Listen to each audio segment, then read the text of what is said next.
Hello, ladies and gentlemen, boys and girls, children of all ages, cats and kittens, dogs and fucking puppies, and all the wrestling fans out there that are stuck at home still. I don't know for how much longer because those little by little things are starting to slowly open up. But in any event, welcome to the Wrestling Enthusiast Real Talk. Boys, there are a lot of shit to talk about this week. And we're kind of recording a little bit earlier than usual. We're doing it on a Thursday night slot instead of a Friday night because there's a couple of things I want to talk about. Today we'll be reviewing AEW Double or Nothing. Was it a spectacle like I said it was going to be? Oh, I think it was. And later on today we'll be talking, of course, about the tragic Hana Kimura situation that just happened a little bit before the Double or Nothing pay-per-view, and it was just a fucking senseless group of cyber bullies that were fucking with her, and they're gonna hear it from fucking me. They're definitely gonna fucking hear it from me. But nonetheless here, let's take a look at some professional wrestling news. There's a report going on that Sasha Banks versus Bayley was going to be at SummerSlam this year, but we don't know if it's going to be pushed back. According to a report from Russell Talk, WWE was initially planning a match between Bayley and Sasha Banks.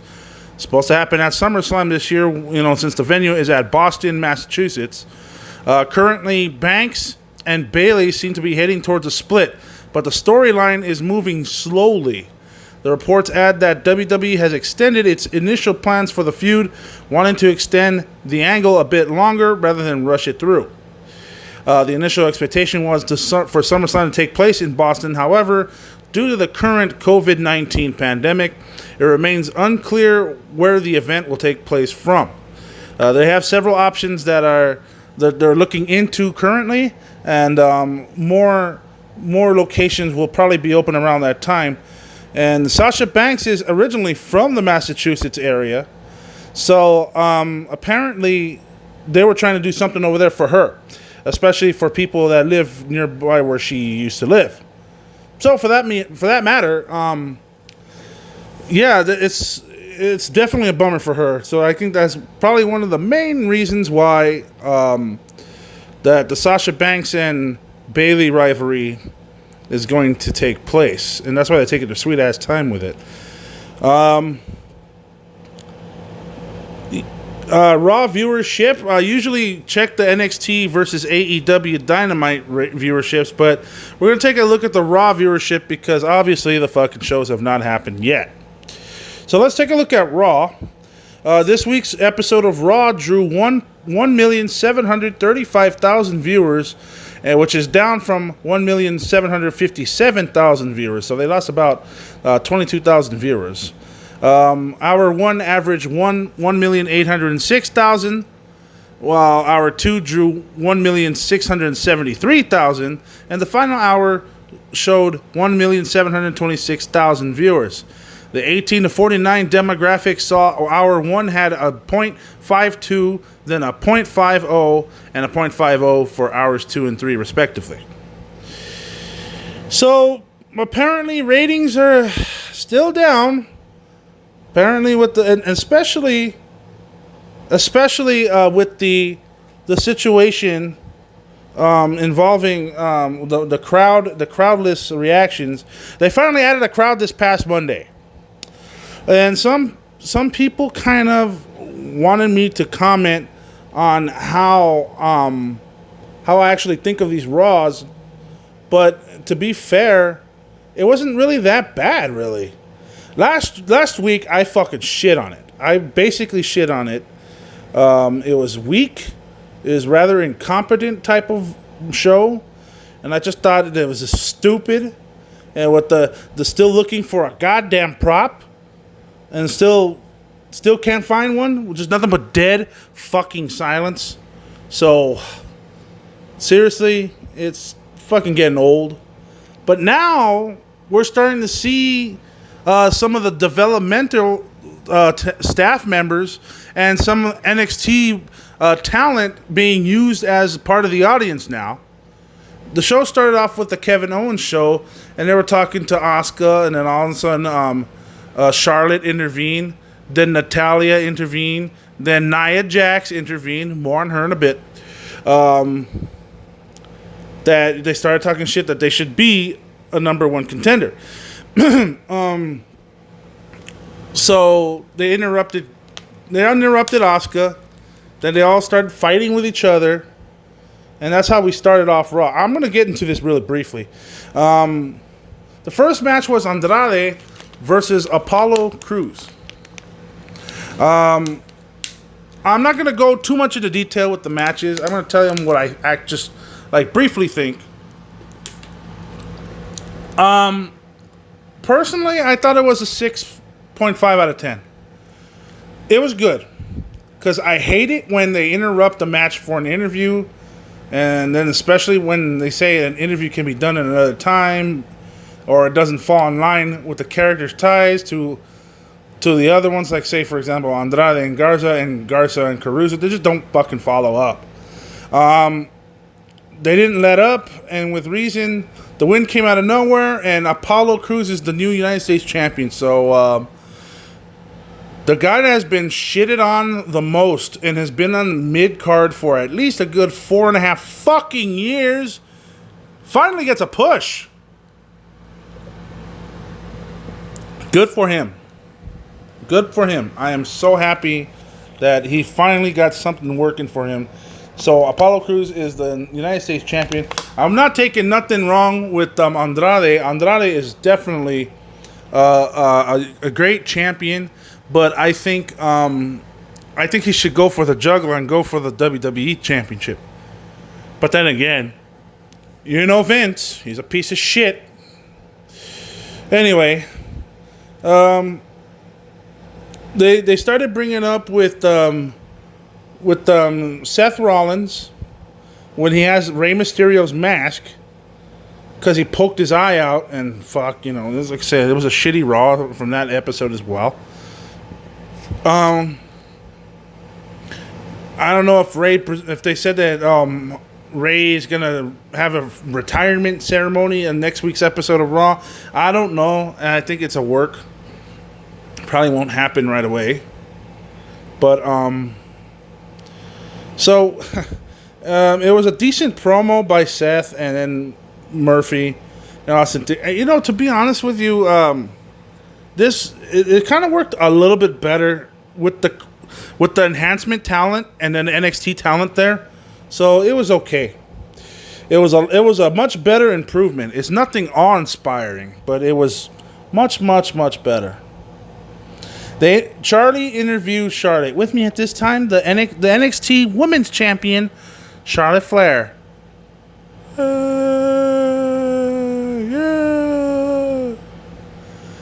You could hear a few people in the background. I mean, it might sound a little bit on the deafening side because you can barely fucking hear anything. But it's a pop. It's finally a fucking pop. Well done, boys and girls. You guys actually fucking did it. Wow. Okay, now I'm being sarcastic, but at the same time, it is an improvement. Charlotte cuts promo with Charlotte Caruso, and then in comes Asuka saying red is not her color, and just fucking dances away. And I gotta admit, Asuka is kind of being the Raw Women's Champion. She's kind of growing on me a little bit. She's actually pretty funny. Iconics make their way to the ring. Peyton Royce apologizes to Billie Kay.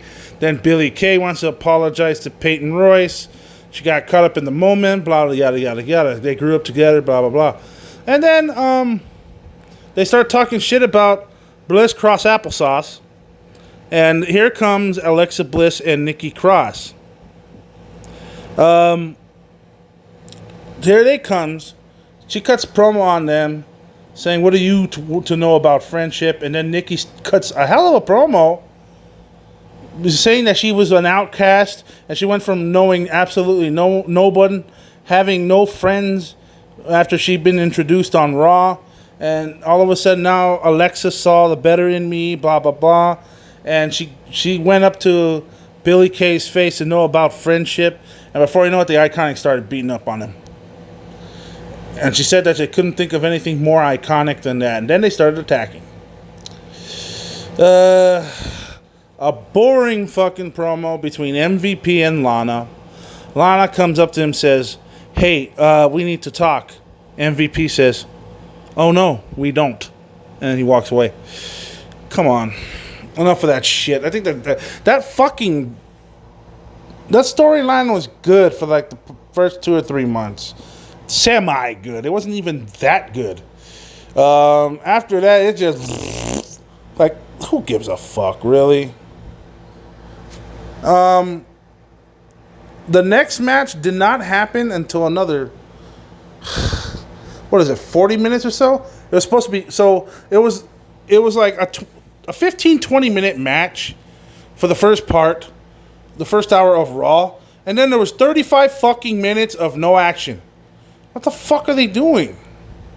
Anyway, Kevin Owens makes his way to the ring for his match against Angel Garza. Angel Garza chop blocks him, and he fucking knocks him down to the ground before their match starts. So Angel Garza gets a heads up, and surprise, surprise, win. He beats Kevin Owens. Hopefully that leads to something a bit bigger, or at least a match at Backlash. But the match wasn't really shit. It was like 4 out of 10. You know Owens could do better than that, and Angel Garza could do better than that. But of course, the bookers are the ones that planned this shit. It was a little over 3 minutes, so I do have to give them a rating. 4 out of 10. So fuck them. They advertised the Street Profits and Viking Raiders so they could play golf, and I'm like, first they started playing basketball with each other, then they started throwing axes with each other. It's getting pretty stupid. So, well, after a couple of dances and golfing and alligators, then all of a sudden they're in a mini golf area all of a sudden. So the Viking Raiders are informed of the fact that they had the one with the lower score wins, because the Street Profits for some reason thought they won 155-28. And they figured, oh, we fucking won. And I said, no, in golf, the one with the lower score wins, so we win. I have nothing positive to say about that at all. None. It was comedy, but it was badly done. Shit, it was like shit comedy. The third match was Austin Theory and Buddy Murphy taking on Aleister Black and Humberto Carrillo. Briefly, let me just say this. Seth carrying a mask of Rey Mysterio's mask, it's cheesy. His dudes holding Humberto's face near the steps has a solid effect, though Black's presence near the end there was spectacular. But the match was more a means to an end, with that end being Humberto's sad baby face about to get pierced through the eye. So 5 out of 10. It was meh. Okay. There's more promos coming from the Edge versus Randy Orton match, and they did the outlandish claim that Edge versus Randy Orton at Backlash, not at WrestleMania, at Backlash, and it is claimed as the greatest wrestling match ever. Who fucking thought about that shit? Who's the fucking Nimrod that actually said that this is going to be the greatest thing ever? No, it won't. It fucking won't. And judging by their last man standing match, which lasted almost 40 minutes, I don't mind if wrestling matches have a long length.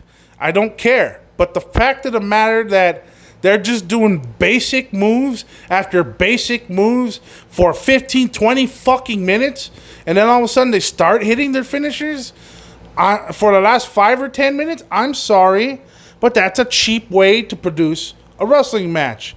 You know what I call it? I call it fake.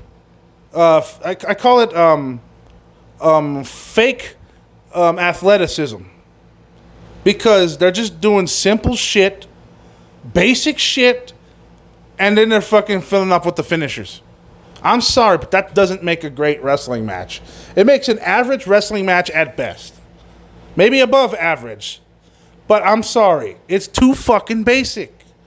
Yes, they had a couple of ideas in the backstage area when they fought at WrestleMania in the last man standing match. But it was basic shit. And for them to claim... And I kind of... Look, there was a quote that someone said in the forums. I posted it on my Instagram a little while ago. That the reason why they make such an outlandish claim is for people to get lured to actually watch this shit. And actually say, they're calling this the greatest match ever, wrestling match ever? Are you fucking kidding me? What the fuck's the matter with you?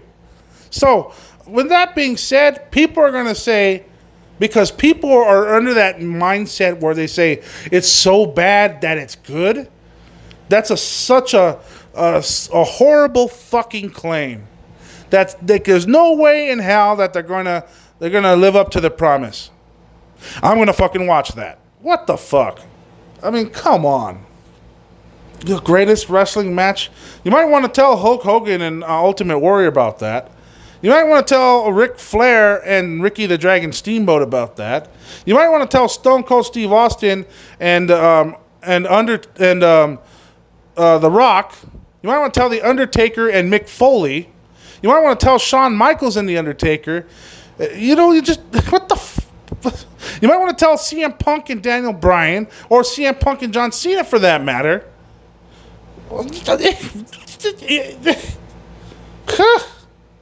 What kind of fucking shit is this?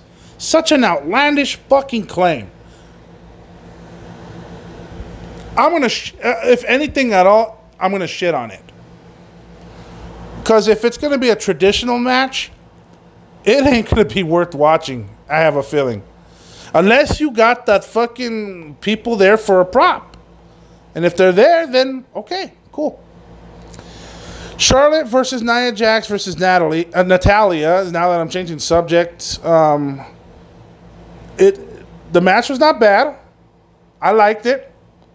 I'm not always a fan of tune-in, one-out triple threat matches, but considering that one was out of Nia Jax, it worked out incredibly. Again, like I said, the bulk of Nia's problematic wrestling. There ain't much to complain about. I will say something about this in a minute, but it's 6.5 out of 10. It wasn't that bad. We just gotta pray for Asuka now because she might get destroyed if this one's gonna fucking give her a concussion. I'll explain that in a minute. Drew McIntyre is on MVP's fucking talk show. Yeah. Whatever. I don't give a fuck. Because the promos are not that interesting and they're scripted. I'm sorry. I just don't care. I didn't really watch them. I skipped them anyway. They announced that the Street Profits are going to battle later on against MVP and Bobby Lashley. And let me reiterate this for a minute. This is your main event. So, in a 3-hour program, we have 5 matches. I see improvements, but I don't see no logic. They're just fucking stupid. These fucking bookers, these fucking writers, ought to be pissed by a cow. Anyway, there's one more match I want to talk about just very briefly. Street Profits versus MVP and Bobby Lashley. I enjoy the energy of the Street Profits. Yes, I do. Lashley is a powerhouse. MVP, seasoned veteran, but he knows what he's doing in there. The way this worked, Lashley ran in the end of the match. Lashley ran in and locked into full Nelson. The referee started to count. He gets a 5 count. Lashley will not release the hold, so he calls for a disqualification. Lashley is nearly night and day in this matchup compared to Lashley a few months ago. MVP has been a huge help both in match and in out of the ring. A storyline match more than anything that got done what it needed to get done.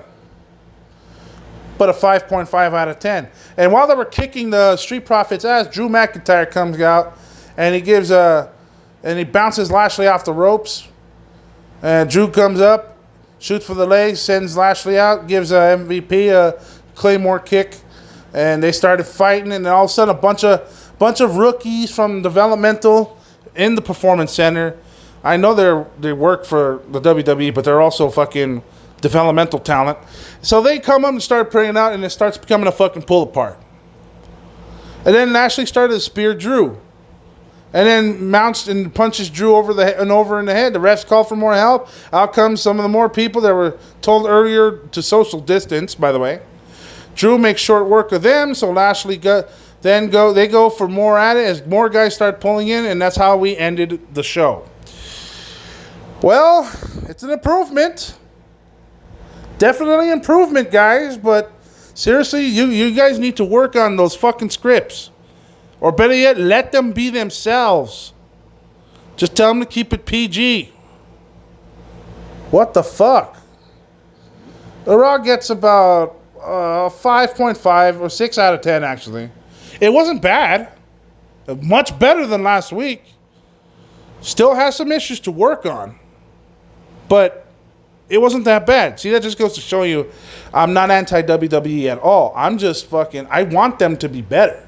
That's my whole philosophy. I want them to be better. And I hope AEW brings in more competition for them. So that way they could see that the wrestling fans are the key component for the success of their company.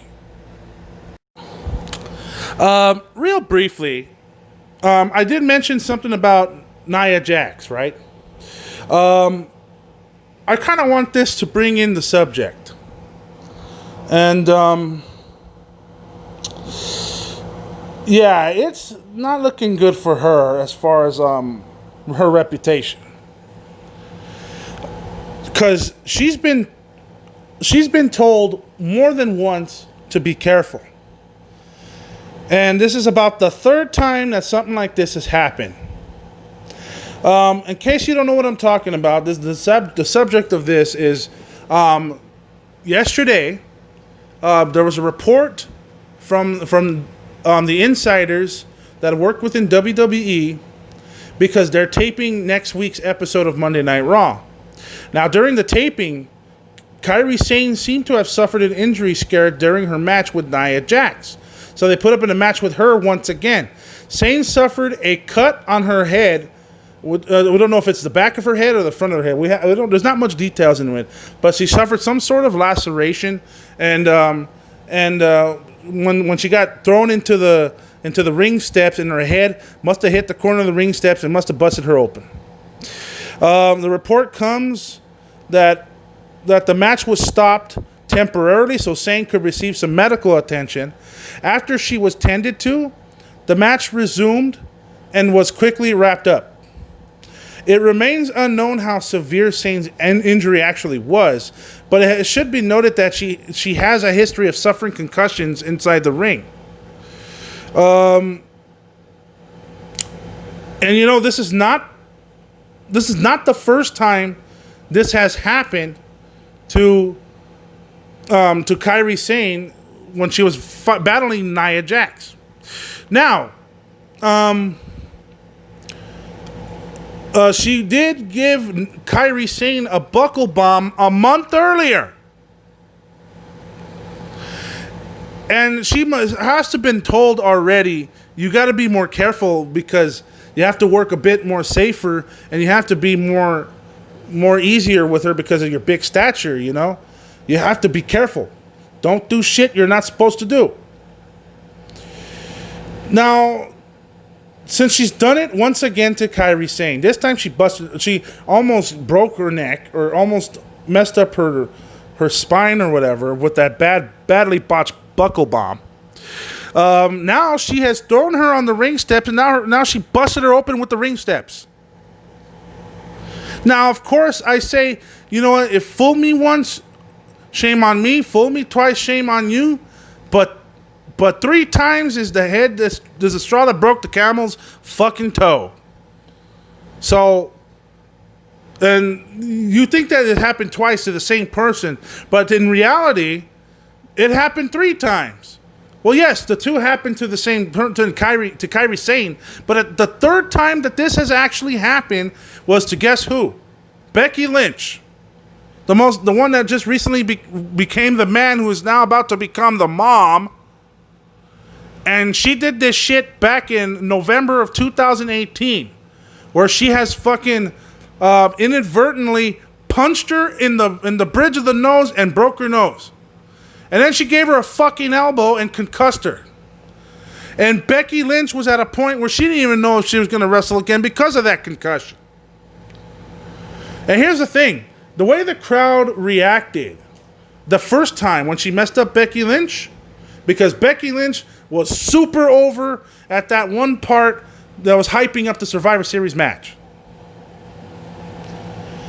The whole thing, as soon as she participated in that Survivor Series match without Becky Lynch, with Becky Lynch being pulled out because of injury, they booed the shit out of Nia Jax.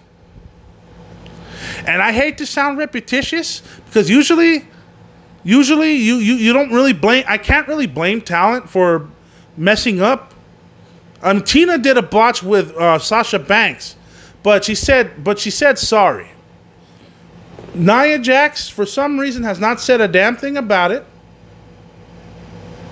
And I don't know. I mean, maybe she has honestly made a mistake these last couple of times. But the wrestling fans shitted on her because of that. Now, we'll get to the cyberbullying bit at the end of the show. But this comes regards to feedback. Okay. I don't know what happened. And I don't know, because in the wrestling business, shit happens. But judging by these 3 incidents, which happened within the span of a year and a half, and then these last 2 incidents happened within a span of a month. Was it like 4 weeks? Maybe it was less than a month. It was probably 4 weeks. A 4-week span that has been she's injuring her opponents.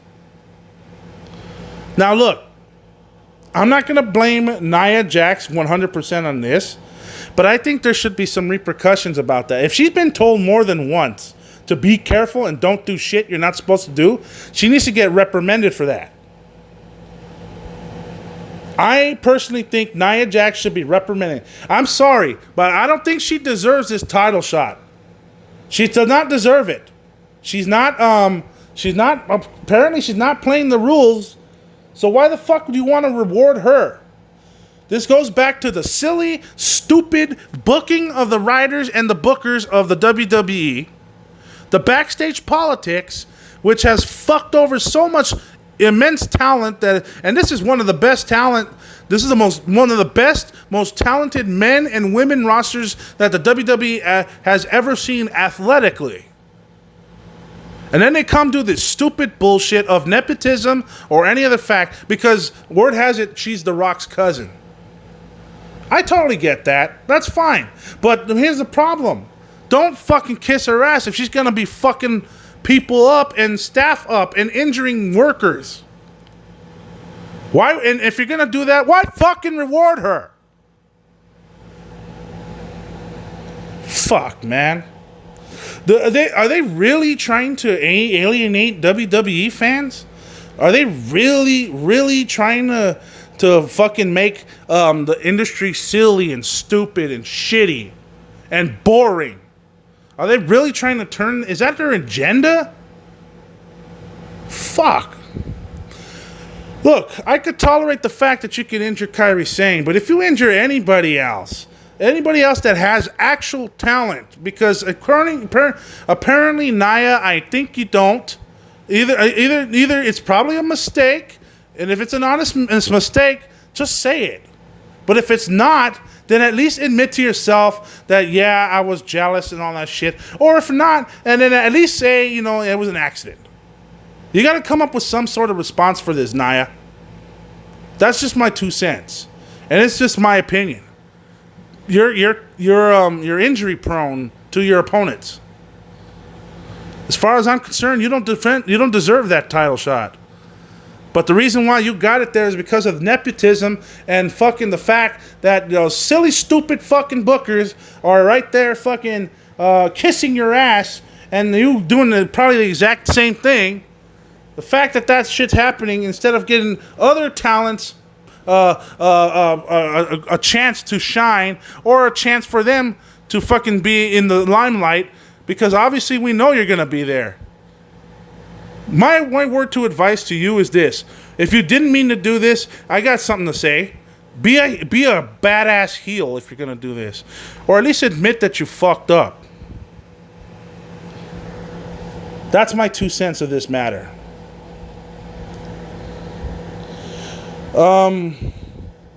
Okay. I have a breaking news story that just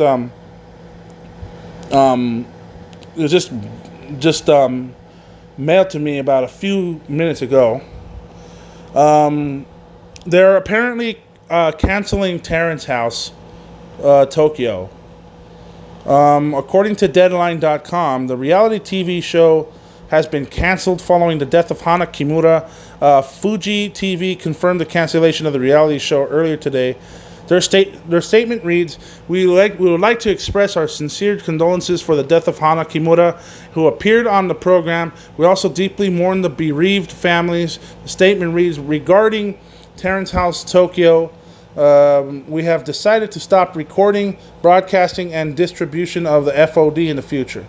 We take this issue very seriously and would like to continue to earnestly respond to it. We're going to get to that situation in a little while. That's going to be the closing portion of the program. Okay, so AEW Double or Nothing 2020.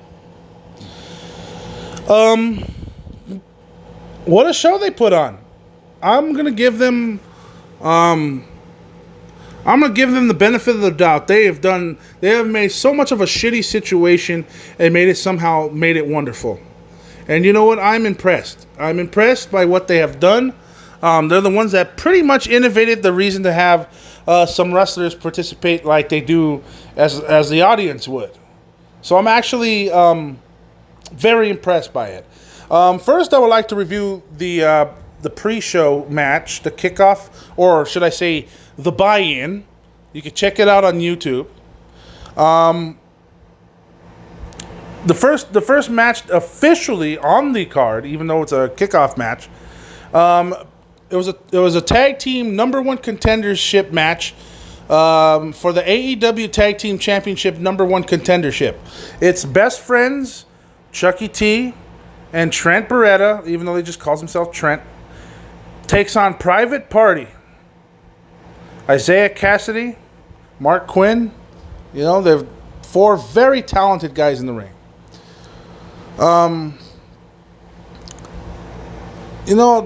When I watch this stuff, I sometimes, depending on sorting shit out with work and all that, I get pressed for time on the day sometimes. So there might be some shit that I'm dealing with. Like I'm with the family, I'm having dinner, or I'm, I'm just working or some shit. So it's depending on what time of the day it is. It was a decently lengthy match. It was like a 15-minute match. But you know what? To be honest with you, since it's part of the countdown show, I didn't really give a fuck, really, at that point. It was very good. It was 2 very enjoyable gimmick duos. I like their gimmicks. I like how Best Friends wrestle, the way Chucky T. And then there was like this one moment in the match where, that Isaiah, I think it was Mark Quinn. No, it was actually Mark Quinn, not Isaiah Cassidy. Mark Quinn was setting up Chuck Taylor to go onto the box right after he gave him a couple of punches, and then he started giving a flying kick that almost looked like an enziguri. And I think Isaiah Cassidy was hitting up Trent, and I think he gave him like some sort of Canadian destroyer maneuver or some shit. Anyway, there was a portion of the match where Mark Quinn was going to do a graceful backflip and almost looked like a shooting star press. And damn, the way he floats in the air, he does it phenomenally. I think personally, that's one of the best shooting star presses I've ever seen anyone pull off. And I was amazed. He actually missed it, though. But I love the wrestling in this match. They're doing really good wrestling, quality tag team wrestling. And some of the spots in this match were very spot on. I mean, it wasn't like it was a hardcore wrestling match or like a street fight or anything, or it was a fight. But it was like a wrestling match that had good spots. So I'd enjoy this. It was very fun. Especially if you're going to slam your opponent off the fucking apron. And a couple of tope suicidas, suicide dives going in. You know, you're definitely going to want some good action there. But it had a lot of fun moments. I rate the match a 7.5 out of 10. I really enjoyed it. I enjoy anytime best friends and private party have a match. I really love it. It's fun. Once best friends won the matchup, I really excuse me. I really enjoyed it. It was lots of fun. That was the buy-in show. And they were hyping up the pay-per-view. So the pay-per-view begins with obvious thank you to the medical workers and the essential workers staff, and of course there was a memoriam done for Chad Gaspar. You know, thanking the real heroes. So yeah, that was really nicely done, and lots of acknowledgments to that. Okay, so here we go. The start of the show, the start of the pay-per-view. So the casino ladder match is the first match on the dot, and we see, and the way this is, and this is in order according to what I've seen. Frankie Kazarian, Scorpio Sky, Kip Sabian, Darby Allin, Orange Cassidy, Colt Cabana, Joey Janela, Luchasaurus, and then a mystery entrant that was hit, but it turned out to be Brian Cage. It was an interesting concept of a ladder match. Kind of worked like a gauntlet. But they just said something about, well, the match could end any time, as long as anybody goes after each other, and they could fucking fight each other. So the first two was the SCU teammates, Scorpio Sky and Frankie Kazarian. They had some basic moves. Started with some wrist locks. Feel out of place. Kip Sabian was next in line. And he said ladder matches were in his blood. So what the hell does that mean? But anyway, I'm getting sidetracked. He had help from Jimmy Havoc, because Jimmy Havoc, by the way, is not a participant in this match. He was just there because I guess he was his teammate. So I don't know. It's interesting. But so he had help from Jimmy Havoc. It seems like an unlikely duo, but who's counting about what the fuck's going on? I thought that was interesting. Darby Allin entered at number 4. He threw his fucking skateboard around, starting to hit his opponent. There was a spot in the match where he actually fucking went on top of the damn ladder, and then he gets on his skateboard so he could put it on Kip Sabian, who was laying on the ladder near the barricades, between the barricade and the ring apron. And then he fucking used his damn, what do you call it, and puts it on, and he puts his skateboard on his leg, and then he fucking uses the skateboard lands on the ladder, and he fucks up his knee. That was a painful spot. So, it cringed, but not in the sense where, oh my god, this was stupid. I cringed with the fact that looked painful. After that situation, Orange Cassidy entered at number 5, and He was talking to the commentary for the rules. What the fuck, really? He seems so annoyed about the idea of climbing a ladder, and then the way he fucking rarely goes alone in the ring, and he was too damn lazy to climb a fucking ladder. Then here comes Colt Cabana. It seemed to be like a brief stall in the action of the match as soon as Colt Cabana entered the ring. But, you know, they still did some decent damage. They've done some good moves. Orange Cassidy was fighting with Colt Cabana, and Colt Cabana was fighting with Kit Sabian and Frankie Kazarian, because they were all fighting each other near ringside area. Then Joey Janela comes in, dives from the entrance ramp, and then he lands on the group. So that was cool. And so I like that spot. And they got a decent run. They started putting in some moves, but nothing too crazy. They set up some ladders in the ring, which is fine. Because a match like this, in a ladder match, is not considered a wrestling match. It's more like a fight. After Joey Janela comes in, here comes Luchasaurus. He enters at number 8. And here comes Darby Allin, finally. He took a lot of time, like at least 8 minutes off the ring. And he was down at ringside, probably recuperating from his injury. Because it looked apparent that he fucked up his knee. He gave a code red on Luchasaurus, and the attempt was great. It even came off kind of awkwardly. He tries to set up a ladder, tries to climb on top of the ladder with one good leg. Then the final entrant turned out to be the mystery opponent. The mystery entrant turned out to be Brian Cage, debuting for AEW. And Taz is his manager. He looked like a beast through and through. Cassidy had a win interrupted by Sabian, and then Penelope Ford, and then Jimmy Havoc. They all try to fuck him over.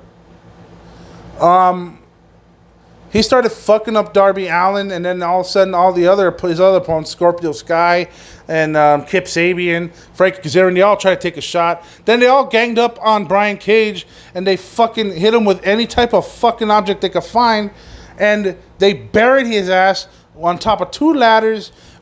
Gets one barricade, puts him on top of that, on top of Cage, and then gets one of the double or nothing poker chip sets. And it took 3 people to lift that up, and they put that shit on top of him. So Brian Cage is basically buried and crushed underneath all this shit. So everyone else could continue having the wrestling match. Orange Cassidy had a moment with Kip Sabian, Penelope Ford, and Jimmy Havoc. And then Best Friends ended up making the save. And then it all led to an expected Luchasaurus and Brian Cage, because Brian Cage, 5 minutes later, exploded from all that shit, and he just got up, took out Darby Allin with one last shot. Cage ended up laying them down on the ladder, press slammed him out before retrieving the chip, and ended up beating everyone and winning the match. The match gets a 7.5 out of 10. It was unique. I loved it. I mean, there was some fun moments throughout. I didn't think it was a handful of awkward moments. I mean, that's what I do think, but it kind of dragged a little bit. But keeping it from being, but it's weird to hype the rankings so much, yet put a guy like Cage in this match. So, you know, it's going to be very interesting to see where they go through this from now on. Okay, and the next matchup was Jungle Boy versus MJF. And I had to say to myself, Jungle Boy is a super talented wrestler. MJF is a great asshole of a heel. He works the gimmick just perfectly. They act like a fucking douchebag. And you know, he does an incredible job of doing it. It's fucking impressive. What I liked about, I gotta give credit to where credit is due. See, with this type of wrestling match, I have to say, Jungle Boy and MJF, if this is a match for them that is going to put them over, they've done a fucking hell of a job doing it. They fucking nailed it in the head, pretty much. It wasn't the perfect physical wrestling match, but it was definitely great. It was outstanding. I like the way these two started. These two started with a clinch, and they started, with slapping Jungle Boy, and how he got his ass kicked. It was obvious that he was the one that was trying to bring the fire to the matchup. And notice that he then somewhat towards the match, when they started maneuvering through each other. I think Jungle Boy threw MJF to the corner of the turnbuckle, and then he slipped, and he was clutching his knee. He was clutching his knee. The referee looked like he was trying to take a look at him, and then he was trying to sell the hell out of an injury. And then once the referee tried to check on him, and he was talking to a medical doctor that was outside in the ring, he immediately gets up and hits Jungle Boy and jumps him from behind. MJF tried to target the arm, and Jungle Boy sold the hell out of it, which gave him a weakness at that point. He combined great hope spots, for Jungle Boy, and it had some awesome moments there too. There was a missile drop kick that sent MJF to outside of the ring, and Jungle Boy did a tope suicide dive on the middle rope. So that was fucking good, and the way they did it was spot on. MJF tried to work in a submission way, and only to have it let go due to an injury. That was great. As cocky as MJF might be, it looked like he was trying to get desperate, but it wasn't though. It was part of his heelish tactics. He tried to get a couple of near falls and a couple of moments there, with a suicide dive with Inzaguri. Jungle Boy tried to pull off a Canadian Destroyer, gets a near fall. MJF couldn't put Jungle Boy away by a couple of wrestling maneuvers, a couple of a turnbuckle. He did a buckle bomb on the top turnbuckle, but it looked great. He couldn't put Jungle Boy away, but then when he finally did, he only scored by what was one of the most clever roll-ups I ever seen. He ended up, Jungle Boy was trying to get inside cradle and ducked in, then he had it reversed, and then MJF kind of moved his torso slightly up, and he pinned him 1, 2, 3. See, the funny thing about this, it was a schmarmy heel like maneuver to get the pinfall and a sneaky pin. It wasn't even a dirty pin. That's the funny part. It was actually a very good wrestling maneuver that actually produced great wrestling. And, it was just saying, oh shit, he rolled them up. 1, 2, no. 1, 2, no. 1, 2, 3, oh shit. He won. They killed it in terms of selling maneuvers. They did an excellent job. I am impressed. 8 out of 10. What a wrestling match that was. And that was great. One more match. Another matchup here. The next one is for the inaugural AEW TNT Championship. It's Cody versus Lance Archer. Cody's being accompanied by Arn Anderson, and Lance Archer's being accompanied by Jake the Snake Roberts. Mike Tyson enters out at first, and then Lance Archer comes out first, and he gets one of those attendants guys and starts fucking dragging him into the ring. And then when he goes and walks in the ring, he starts beating the shit out of the attendant guy. Mike Tyson gives him a look like, huh? Like, huh? It's like, and the announcers, Tony Schiavone and JR, they were like, oh, he doesn't know what to think of it. And JR's like, yeah, he might like it. Which he probably did. Then Cody and Arn Anderson come out. And I mean, it looked very fun. They had a stare down right before the matchup begins, with the ring introductions, and there was a reaction to it, by the way, because there was people at ringside. Something that WWE just barely recently started doing. The way this match started, as soon as the introductions were done, the referee was telling them the rules, just like the way a prize fight is for a championship belt, just like the way they played that out. It was interesting. The way this match starts, Cody started to play things right into Lance Archer.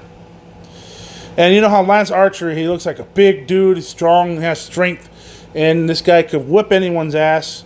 He's capable of that. So fuck, and it's just the way the story went and the way it was booked it made a lot of sense. It suffered some heat in the segment, and it kind of dragged around somewhat a bit too long. As good as Archer has been lately, he's at the best of his shorter stints. This match, he looked good in front of Cody because Cody was given the enthusiasm there, especially after a couple of clotheslines and a couple of double arm DDTs. Dragged him in with an enziguri, and Archer just strengthens him with a couple of spine busters and power bombs. That looked like something that Arn Anderson used to do. But any hint, his offense didn't lend itself to long bouts, and especially even if Cody has a great fiery face. I dug Cody hitting the DDT, and he did that just to piss off Jake the Snake Roberts. Archer used Arn Anderson's spine buster, and that was his way of his responding. Cody did make a comeback eventually. He won by countering a blackout into a crossroads and rolling into a second crossroads. And it was funny because Arn Anderson actually tried to intervene, but not before Jake the Snake Roberts tried to. But he tried again, and the referee saw him. And he was apprehending Jake for talking shit and whatnot. So they started having a verbal debate. In the meantime, while the match was still going on, you have Arn Anderson getting up near the ring apron, and he knocks down Lance Archer at the end, and he fucking tosses him out of the ring, the top turnbuckle. And then a second referee comes down and starts telling the previous referee what the hell happened, and he started questioning Arn Anderson and Jake the Snake Roberts, blah, blah, blah. Then he starts going after to Tyson. He starts asking Mike Tyson, and Tyson tells him, yeah, he did. He threw him over. So the referee determines he's kicking Arn Anderson out. Now, at first, I thought that was a heel move by Tyson, but then it turned out he was throwing Jake the Snake Roberts out too. So now the sides are even. And for some awkward, botched moment, and I think it was botched, I can't really tell, Jake the Snake Roberts tried to come back to ringside with a snake. This didn't work out well because as soon as he brought the snake, Mike Tyson comes near the entrance ramp, and he actually starts to take his shirt off and say, go ahead and test me. I'll knock you out if you freaking come and bring that snake in. I'll knock your old ass out. And then Lance Archer gets pissed off at Mike Tyson. He starts a verbal debate with him. And right behind his back, 2 crossroads to finish off Lance Archer. 1, 2, 3. Match lasted 22 minutes. Very good. It was good. Very good. It was physically wrestling. It told a story. The match was 7.5 out of 10. I will give credit to Cody being the inaugural champion. The Mike Tyson appearance did not excite as much as when the WrestleMania appearance from WrestleMania 14 when Stone Cold Steve Austin fought Shawn Michaels, or that little situation where he had a skirmish with Stone Cold. But I guess it served its purpose when he showed up. So let's see. Let's see where it goes from here. Word has it he's supposed to appear on Dynamite, so along with Chris Jericho. So let's see what happens. Okay. So the next match, Chris Statlander versus Penelope Ford. Britt Baker was replaced by Penelope Ford due to an injury. She suffered at Dynamite last week. The doctors say that she was in pain. She was a pain in the ass as a patient. Was perfect. That was funny. She was trying to be defiant, as of course. Penelope Ford comes out. Kip Sabian was in crutches, and he had a bunch of bandages wrapped on him after that ladder match. I don't blame him for being that way. These two, I intend to join Chris Statlander as well. I was supposed to see her at Bar Wrestling about 2 months ago, but she got sick and she couldn't attend. She had to get ready for her AEW Revolution match at the time. Oh, well, I mean, there'll be other opportunities, I'm sure, as soon as this fucking pandemic ends. But, let's see what happens. Anyway, I enjoy these two being around in AEW, so there's potential here in this match. Not much to really say. It's only like a 7-8 minute match. Statlander held her ground against Penelope Ford. There was moments there where a couple of giant arm drag takedowns. There was a spot where Chris Statlander did a tope suicida on Penelope Ford when she was up at ringside near the right hand corner of the ringside area. Kip Sabian was trying to distract Chris Statlander. Statlander turned the tide, and then she just took them both out, and then she gave them the suicida, and then that's when they knocked both of them out. Couple of leg kicks. There was some decent offense by Penelope Ford. She gave her like a couple of arm. She gave her like an arm drag, and then she took her down with some vertical suplexes, little quickie ones. But Statlander had the momentum most of the time. She just carried this match pretty much. She took home the victory when she gave her the Big Bang Theory. And it's like a television match. I mean, I don't want to qualify it like as an AEW dark match, but it's fine. I liked it. It made use for pay-per-view time, which is cool. 6.5 out of 10. It was good. Don't get me wrong. It was spot on wrestling there. So, next match is Dustin Rhodes coming out of retirement against Shawn Spears. And, there was a tweet going on saying that AEW can't be a progressive company if they expect us to pay $50 to watch Shawn Spears. Ooh, Mike pipe bomb. But anyway, it's funny. So I'm expecting a match here because I know we're going to get a kind of match. Shawn Spears comes out in a suit. Why the fuck does he come out in wearing a suit? Okay, so what's his fucking point? That's how confident he is that Dustin will be forced to retire, that he won't even show up. So he's telling him to play his music, and apparently, he ain't gonna show up. So ref Aubrey, please make the match official and count him out, and I win by forfeit.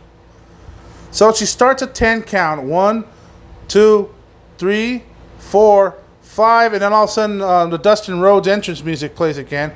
Shawn Spears goes, "Hey, I already said play. I already played it once, idiots." And here comes Brandy out in the front of the entrance, walking towards the ring. She just stands right there, and then all of a sudden, from behind, Dustin Rhodes comes out. Dustin Rhodes comes out and he starts attacking him, and then he starts beating the shit out of him, wailing him, and then he fucking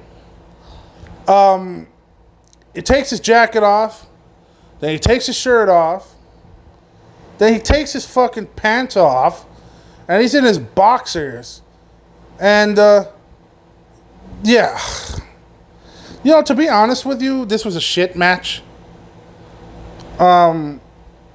I will give it a 5.5.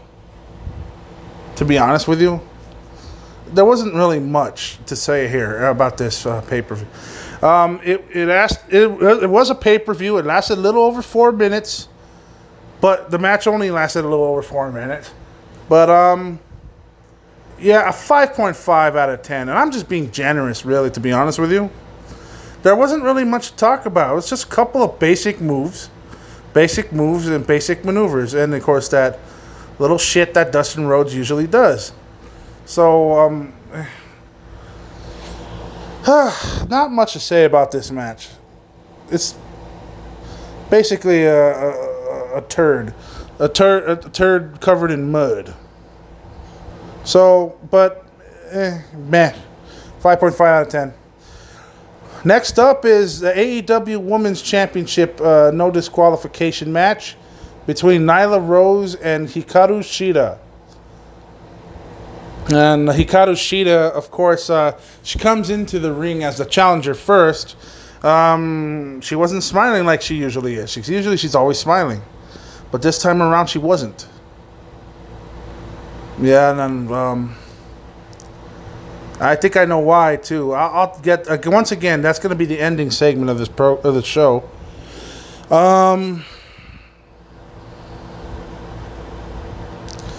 Yeah, what I actually love this match, to be honest with you. To me, I figured this as the feel-good moment of the match. I'm sorry, the feel-good moment of the show. While Nyla and Riho have been very good, and they've had a good little rivalry going around, I've said for a while that Shida needs to be champion because she has the true potential. And I could tell she could maneuver. She could maneuver in that ring, inside, outside. She could brawl if she has to. She's kind of like balanced all around, inside and outside the ring. And, you know, it could have been her or Britt Baker. Unfortunately, Britt Baker's hurt. But nonetheless, as they've easily been the class of the division so far in the women's division of AEW, Shida has a more serious demeanor in this match. And they had a wild brawl that went out to ringside right away and into the stage. Nyla gets kicked into one of the giant poker chips, and that was a fun little spot. I really liked the part where Nyla actually, punked Hikaru Shida and threw her into a craft table, and the table split. And then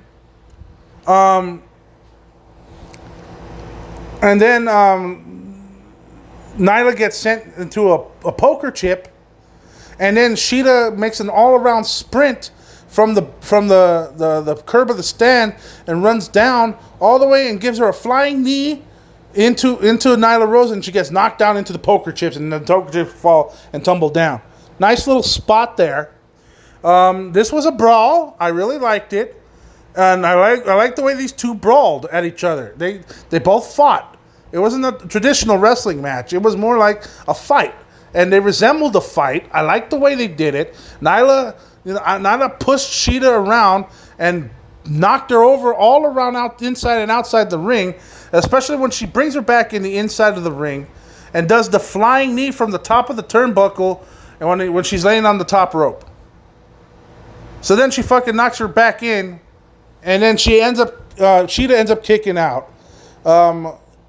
Shida whacks Nyla with a kendo stick multiple times, twice in the face, twice in the shoulders, and then another one near the back of the head, and then truly knocked her down. And it was fucking hard hitting too. She was running stiff, and when they actually made it back into the ring, Shida went on something of a barrage, and she started fucking beating the shit out of her. So then she finally, at the end of the match, she gives her a stiff knee, and she ended up pinning her 1, 2, 3. There were several near falls in this matchup, which was fun. But of course, I like this match a lot. And Shida winning the match and winning the AEW title, becoming the new champion, she put on a hell of a performance. And so did Nyla. And I think these two are heading the division in the right direction. So I give props to Shida. And I think that was a feel-good moment because of what the Hana Kimura situation was going on with. And I think that put a lot of people, and it was a feel-good moment of the whole show.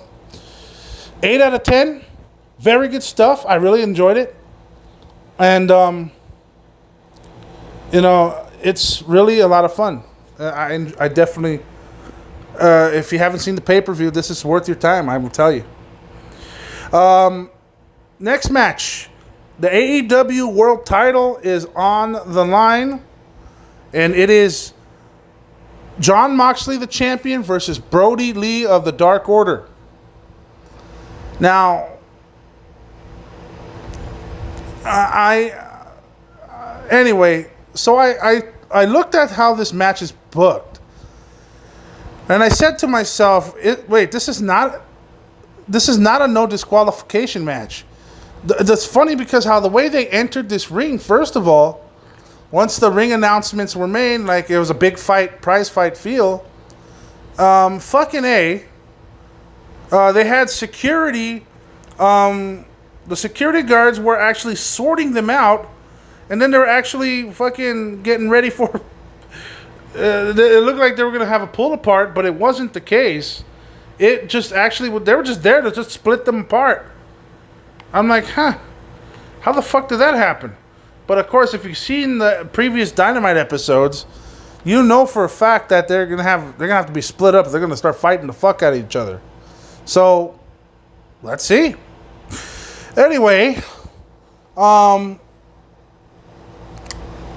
this was a brawl. They started off as a brawl.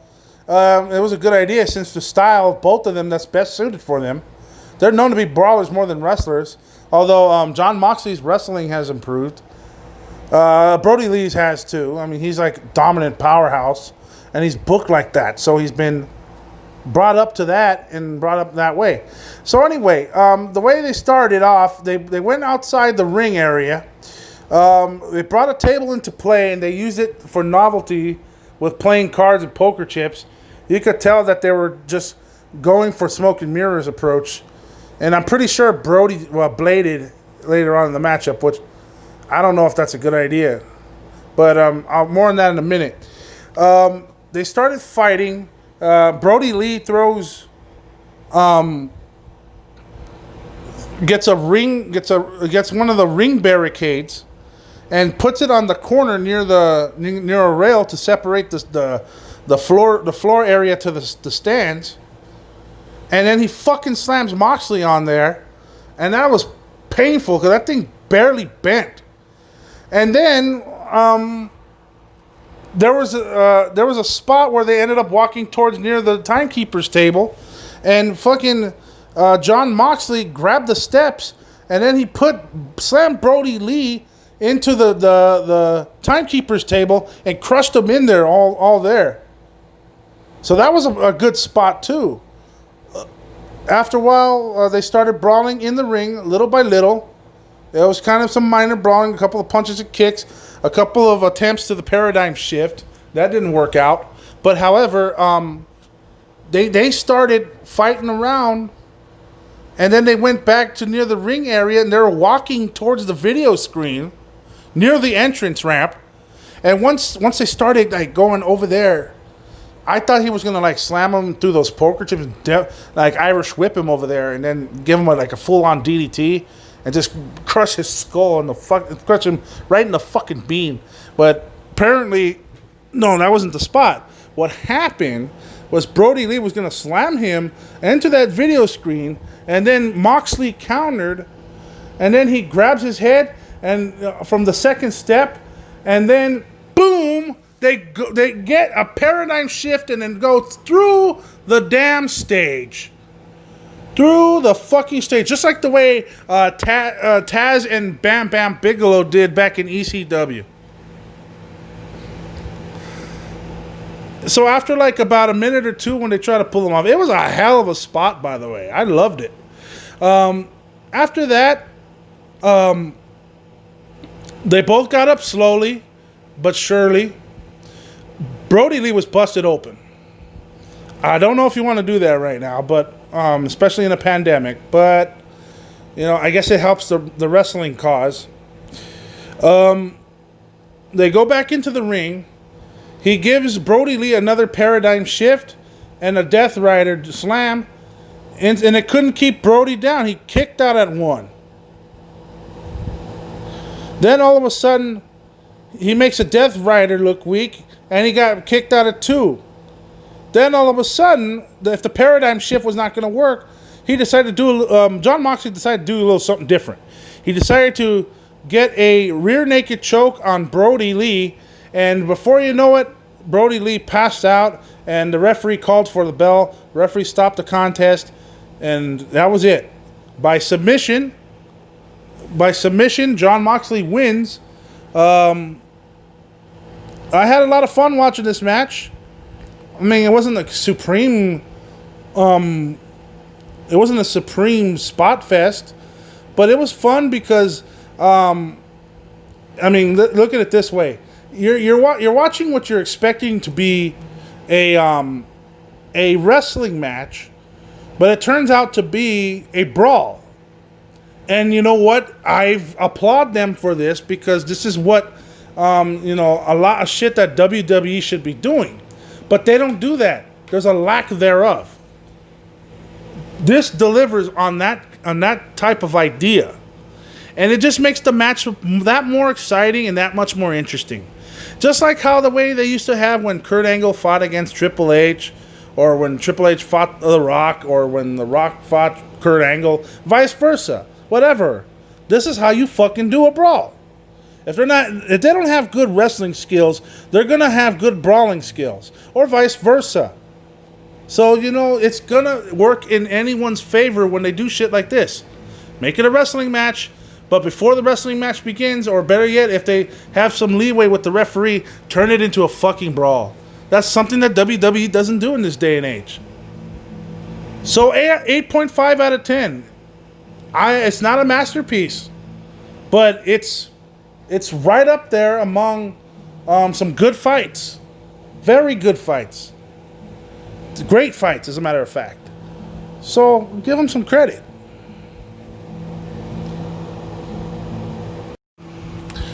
Okay, main event time it is.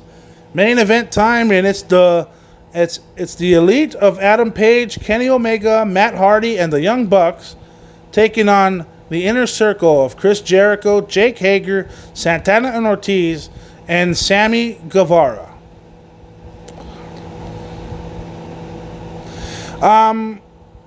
In my idea, I thought about this as a cinematic wrestling match. And don't get me wrong, I like the idea. It's just WWE's way, they do it differently. And they do it oddly at times, as a matter of fact. But as a matter of fact, the Lucha Underground was the innovators of cinematic wrestling.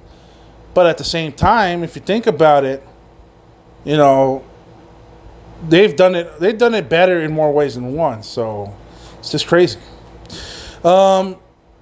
This was being held at the Jacksonville Jaguars Stadium, which was TIAA Stadium, Bank Stadium.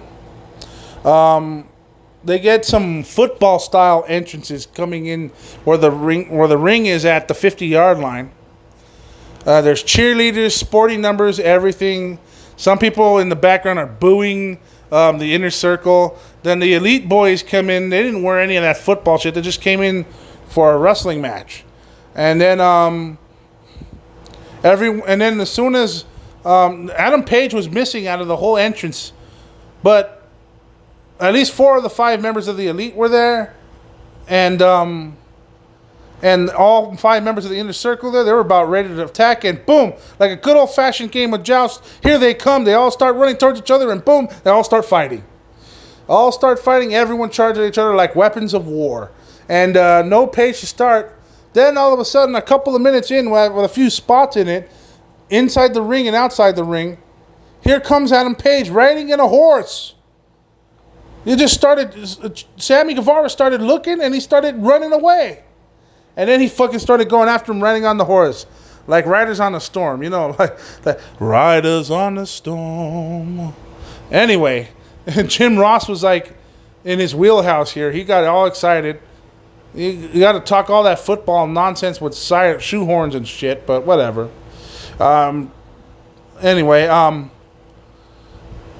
These guys all fought in the ring for a little bit, which is a best place to take spots. Though they did well to try to to do creative shit, and there was a lot of it here. They were creative, all right. One example, Matt Jackson used a ladder, and then he went up to the field goal post, and to the goal post, and went on top and did a fucking moonsault on top of his opponents, on top of Santana, Ortiz, and I think Jericho was there.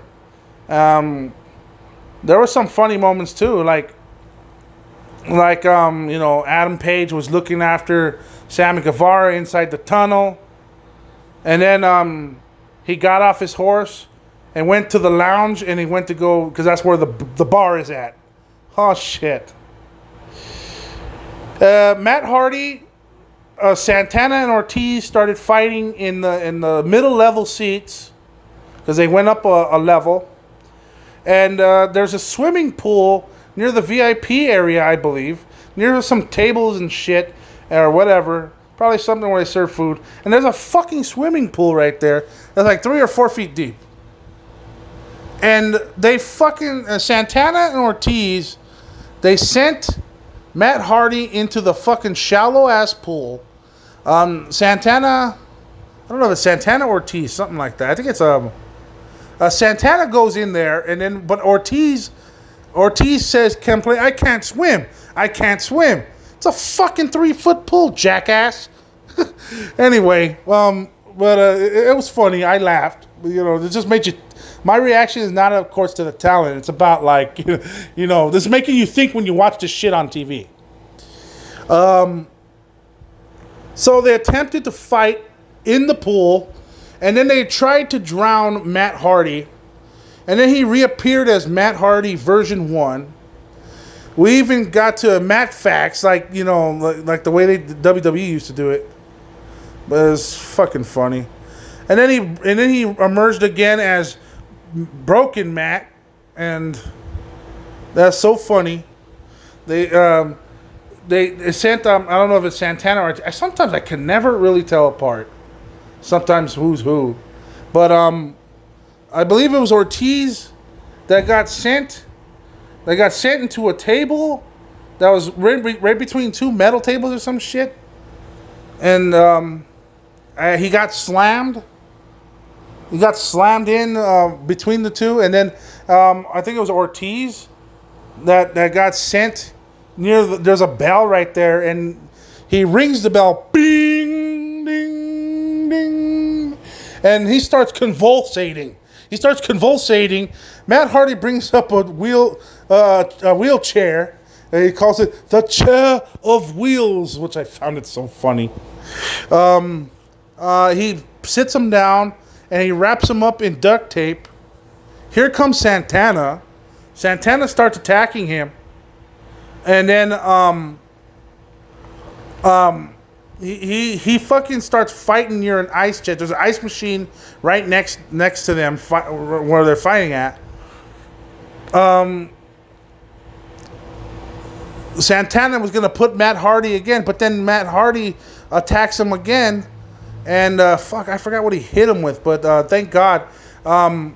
He hits him with some object, and then he knocks him out, and then he fucking puts him inside the fucking ice machine. And this time, when he put him in the ice machine, when he closed him up, he gets a broom, and he fucking sticks the door handles in between the 2 doors, so he's stuck in that ice machine. This will help with inflammation. That was funny. Here comes Jake Hager. I was probably on the other side of the stadium, barely. Jake Hager's looking for Adam Page.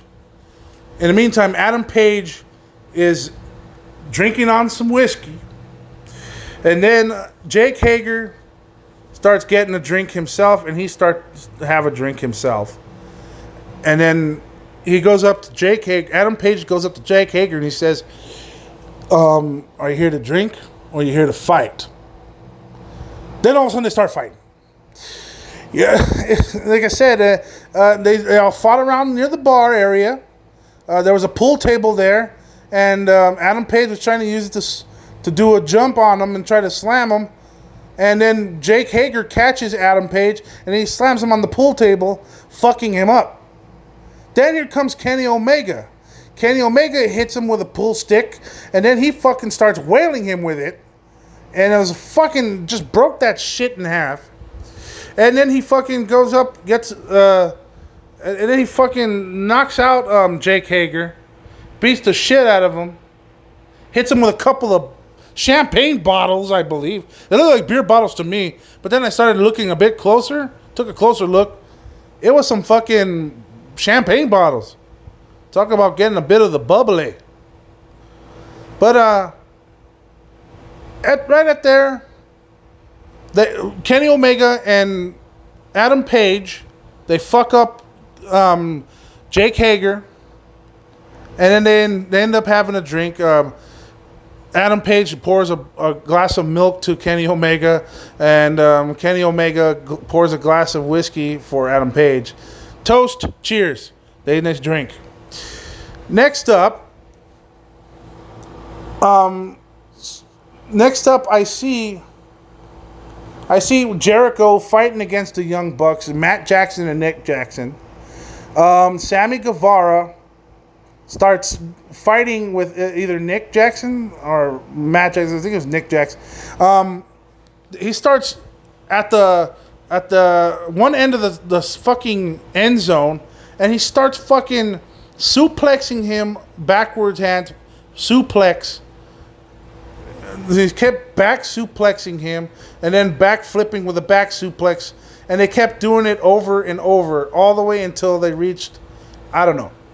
And then Jericho is fighting with Matt Jackson, and when Jericho fucking threw Matt Jackson near the Tiger's mouth, where there was like an inflated logo of the Jacksonville Jaguars logo, and he fucking threw him in the mouth of the Jaguar. So then a funny moment happened when the Jacksonville Jaguar mascot comes in, and he starts celebrating with Chris Jericho, and then Chris Jericho gives him a Judas effect. So he knocks out the mascot. In the meantime, Sammy Guevara is still having that suplex thing. This time they're all the way at the 50 fucking yard line. So then Matt Jackson is still fighting with Jericho. And then Matt Jackson gives a super kick to Jericho and lands on the kicker's net. And they're like, it's good, it's good. Then he picks him up, throws him towards the wall, and then fucking they start fighting. Chris Jericho attempts to pin Matt Jackson. 1, 2, no, it's a near fall. He gets all pissed off at referee Aubrey, and then he gets his challenge flag. He says he's challenging the play, like a football game. Let's go to instant replay and let's see what that. So they go up. So Aubrey and Chris Jericho go into the video booth. They're showing replays of the near fall, which I've never seen before, but it's funny how they're doing it in a football sense. Then, right, like about 30 seconds later, she says the call stands. The call stands, the match will continue. And then Chris Jericho says, you're a shitty referee. Whew. Jericho just plain don't give a shit.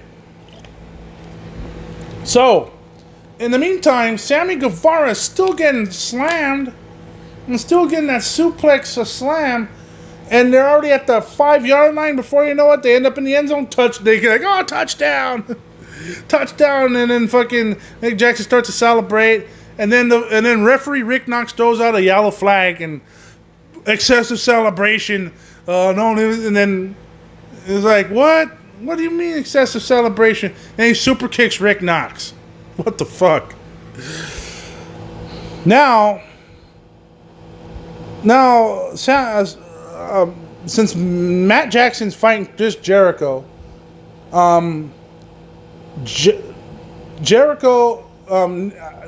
Nick Jackson, something I can't tell from who it is.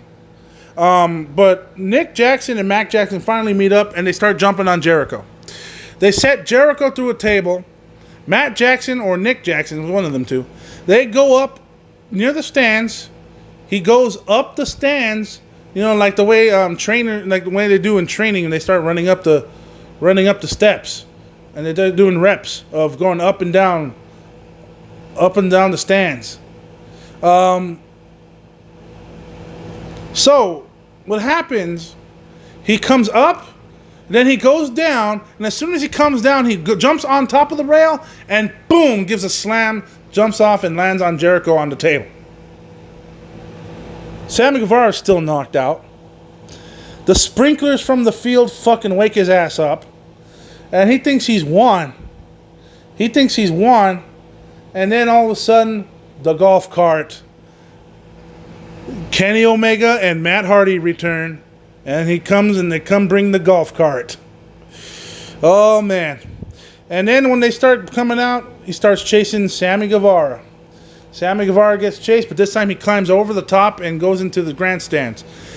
Kenny Omega and Matt Hardy start chasing him up the grandstands. They start fighting in the grandstands. And then as soon as Kenny Omega eventually caught up to Sammy Guevara, they start fucking punching, kicking. He starts beating the shit out of Kenny Guevara.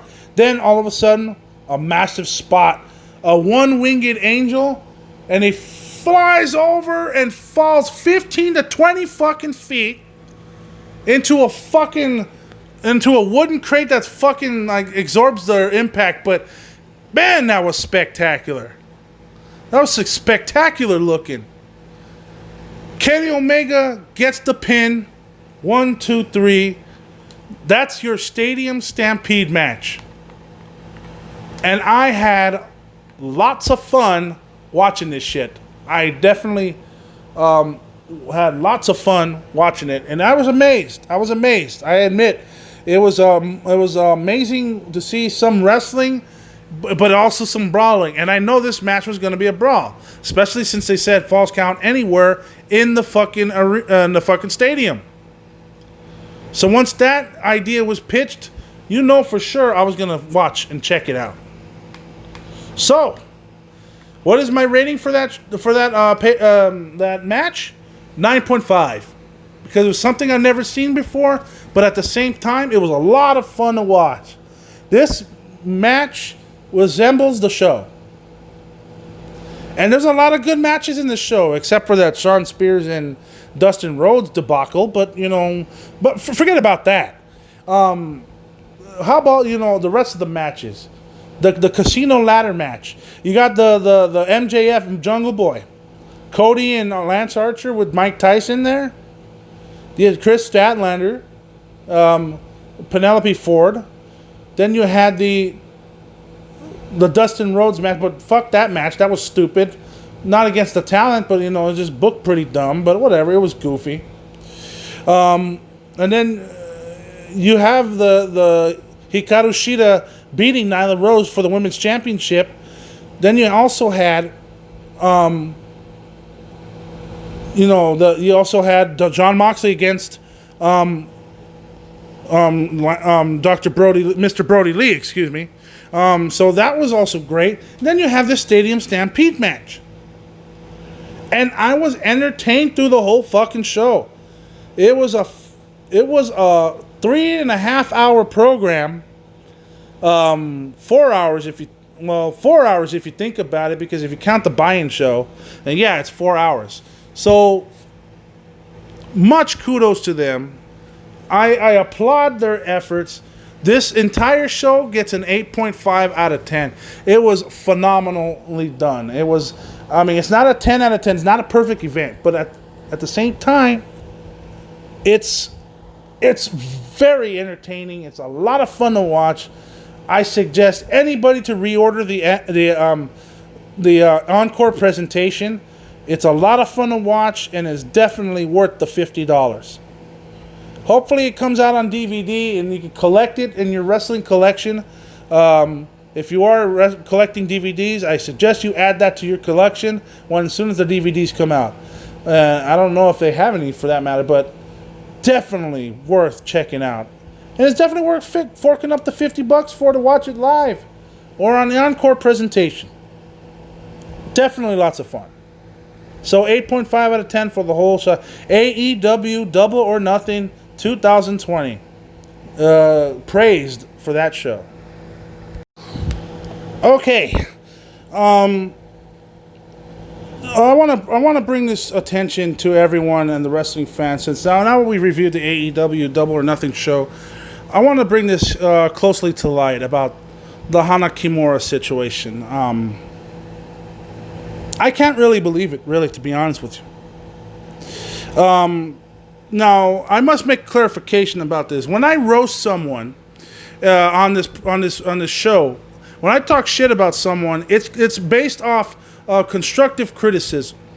And I'll be honest with you, I don't like the fucking politicians because they're not based on protecting the community. They're not based on helping the country. They're not on your side. All they care about is money and handouts from corporations and any other type of blasphemy with corruption and ownership of the richest, the most elitist group of people that are around. And naturally, I'm going to talk shit about them, and I actually hate them with a fucking passion. I'm not saying that these politicians should go to hell. I'm not saying it out of profit. It's actually how I fucking feel. That's actually what I think about them, because quite frankly, they're never ever going to fix this country. But having said that, when it comes to wrestling talent, and when it comes to certain individuals in the wrestling business, I criticize the fuck out of them. And I criticize the fuck out of them because they need to know that they're doing something wrong. And of course, they have to know that they're doing something wrong because everyone in the wrestling community is vocal. But now, I'm now talking to the wrestling community. This horrible situation with the Hana Kimura situation. And this is what happened.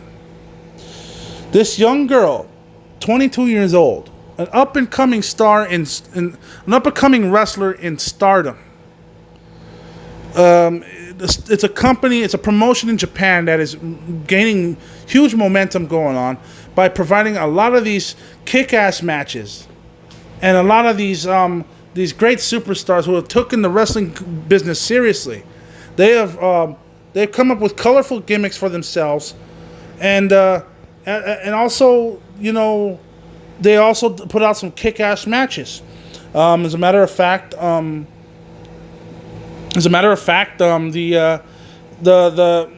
alumnus qualifies like Io Shirai, Kairi Sane, Asuka, Babe Priestley. You know, Miranda Alizé, actually, I think she wrestled one. Thunder Rosa. There's a lot of women wrestlers that have wrestled from there because that's the go-to place in Japan. In this case, Hana Kimura, she actually was a promising young talent. And, you know, she really has this nice demeanor. I saw an Instagram post from Sumi Sakai, and I know Sumi Sakai. She's one of the original Joshi wrestling experts out there, one of the original Joshi legends, and she is definitely one of the most talented wrestlers out there, past, present, and future. So anyway, you look at that, and she tag teamed as recently as last year with Hana Kimura, and she wrestled in a 3-on-3 matchup before the Ring of Honor G1 Supercard show that was cross-lined with New Japan Pro Wrestling last year. That was the big show that they had in Madison Square Garden. Hana Kimura showed a lot of promise, and she showed a lot of passion, and she took the wrestling business seriously. So there seems to be a problem, and I could tell she's a sweetheart too, and she was bubbly. She kind of looked like she was happy-go-lucky in a sense, because you could tell, you know, especially with the video she posted. And word has it that in Japan she was in a reality show called Terrance House, and it was a Netflix Japan special that they exclusively had. Apparently, she was getting ready to go for a big match that was going to happen. I believe it was supposed to happen on Wrestle Kingdom weekend earlier this year. That was the big show that had the Jushin Thunder Liger's last 2 matches in his career. So that, and then they had some other great matches like Chris Jericho and stuff. So anyway, but that's beside the point. She wrestled in the undercard in that match. But there was a story where during the reality show she was also participating in, one of her co-characters in the show, was doing a prank on her, I believe. I don't know what the exact details were, but what happened was, he put her wrestling gear that she was supposed to use the day before for Wrestle Kingdom. So what happened was the fucking fool decided to put her shit in the washer. Now, according to what I heard, they were not supposed to put that shit in the dryer as soon as it washed. Now, when it was washed, the buffoon put it in the fucking dryer. And by the time she found out that it was in the dryer, she got pissed off and it ruined her wrestling gear. So what happened was she ended up slapping the guy, and she ended up fucking, and she ended up slapping the guy in the face, and she got pissed at him. Let me tell you this from this vantage point. I would react the same fucking way if they fucked with my wrestling gear. Or in any event, if they fucked with my shit, I would fucking react the same fucking way. So I don't blame her for reacting that way. Number one, this is not the 1980s anymore. They're not getting paid. Wrestlers are not getting paid as much as they're supposed to be. I think they should be getting paid more than the chump change that they're getting. And I'm just saying that out of their interest, because they should be getting paid more than this. So they're not getting paid as much as they used to. Number one. Number two, I don't blame her for reacting the way she is. You know how expensive wrestling gear is?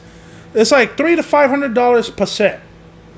Boots, tights, the top wear, the trunks, you name it. It's expensive shit. It's a certain material that they use to fucking to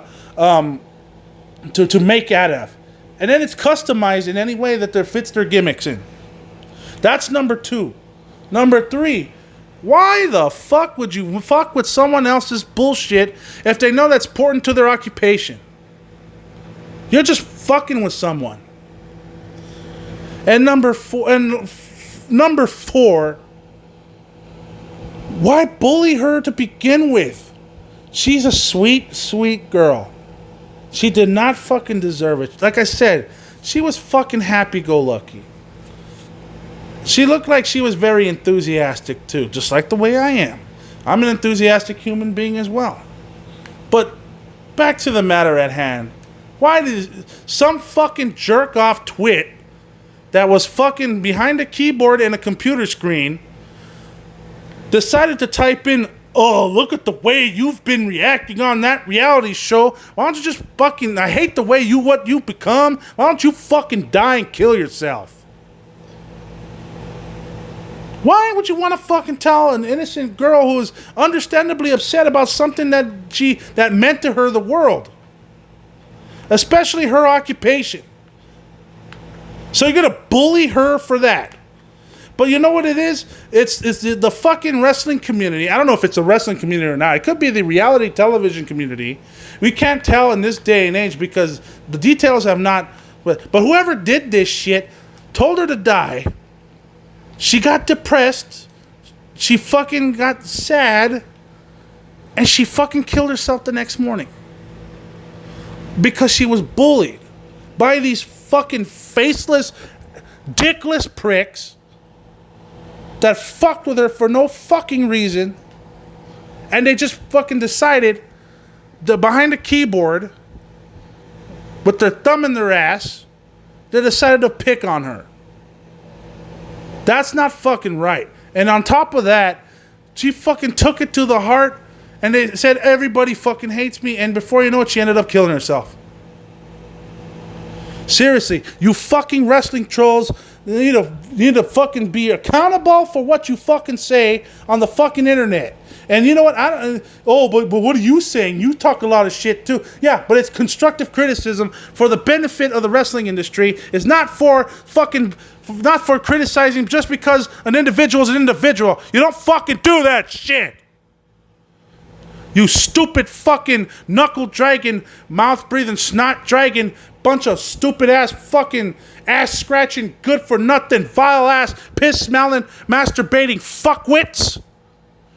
You're just sitting behind your mother's basement, fucking scratching your ass with your thumb in your ass, fucking spread peanut butter all over your ball sack so your fucking dog could fucking lick it off so you could say you had some.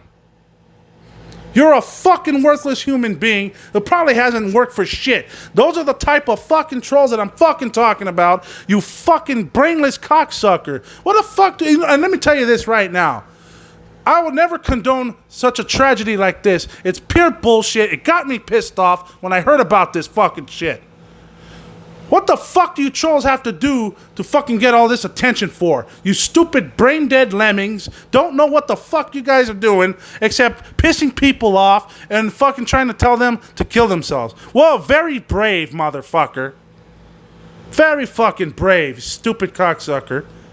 Fucking bullying and fucking... And I'm going to tell you something. I don't like fucking bullies. I don't like fucking bullies. I bully the bully. Because they're fucking a bunch of gutless, dickless bunch of fucking cowards. Faceless twats that are just hanging around behind a fucking keyboard with nothing better to do than to scratch their ass, pick their nose, and fucking type in bullshit fucking sentences and statements to performers, wrestlers, and any other person that have done nothing wrong with them. But of course, they have a jealousy complex or they're just full of fucking shit because they're just a bunch of faceless fucking cowards. They're degenerate cocksuckers because they can't find a way to fucking have their dick liquor yapped in front of a fucking video screen. So of course they gotta type behind a fucking keyboard and say what they fucking and talk shit about an individual, especially when they done nothing wrong. It's fucking stupid. It makes the wrestling community look bad. And it's fucking embarrassing. And let me tell you this right now. I am not no fucking bully. I'm not living behind my mother's basement. I don't do that shit. I have a mortgage. I fucking pay bills. I have a job. So you can't fucking tell me that shit. Because if anything I know, I'll put you on fucking blast if you ever try to bully me. Or anybody else that I know. Because I will come in, defend anybody out there, at least the ones that are decent. The ones that are decent, that work hard. A fucking joke like you, a fucking clown like you, who just done nothing but made the wrestling community look bad. Fuck you, you fucking prick. If it were up to me, I'd slap you through that fucking screen. You fucking clown. You fucking dickless coward. What do I have to do to get your fucking attention like that? What do you want me to do? You want to say something stupid to somebody? You want to say something stupid like that? What? So what? Would I have to call your sister a crack whore? Is that what I have to fucking do? You stupid fucking faceless sons of bitches. Fuck all of you. You fucking bummy ass bastard. Especially this JY from New York that was talking shit about Alexa Bliss 3 days after the tragedy struck. And of course, let me tell you something about Alexa Bliss, okay? She is trying her best. She has shown major improvements in the wrestling business. And she's actually working to make wrestling matches. Yes, is she green sometimes? Yes. But I'm not going to fucking hate her because of that. She's trying. And she has that, the Twisted Bliss thing with Nikki Cross. You know, Bliss Cross applesauce and all that shit. You know, why the fuck are you picking on her for that? She don't deserve to be picked on like that. Especially with this New York cocksucker. So, fuck this fucking cocksucker. You fucking dickless coward. I'm surprised anybody will fuck you with that microscopic dick of yours, you piece of shit. Fucking cyberbullies. Fuck all you cyber bullies. You guys are a bunch of fucking dickless cowards. And you guys are scum of the earth. You're a piece of shit. And fuck all you fucking degenerates out there that support the bullying that's going on in the wrestling community. How dare you guys do something stupid like this? And if you ever fucking come across my screen and start making stupid comments and start making I will figure out who the fuck you are and I'll put you on fucking blast. You fucking idiot. So fuck you, fuck your family, and fuck anything that has to do with you, and fuck anyone that looks like you. Because let me tell you this, even a blind squirrel will find a nut, and that's exactly what's going to happen to your mom, you fuckwit cocksucker. Not to mention you fell from a stupid tree and hit every branch on the fucking way down. Yeah, of course. And then of course, when you have to criticize a fucking wrestler, what do you have to do? You have to go after fucking them, didn't you, you fucking bum? Well, the way you fucking act, you ain't gonna be loved by anybody because you're a lonely, dickless coward. So fuck you. I hope you get crotch rot from the toenail to your fucking asshole, you stupid son of a bitch. And if you don't like it for the fact to criticize you, then shut your fucking dick licker from now on. Because I fucking had enough of you. You guys have been found out, so shut the fuck up. Fuck. I'll see you guys next week. That's my fucking rant, and I'll see you guys next week.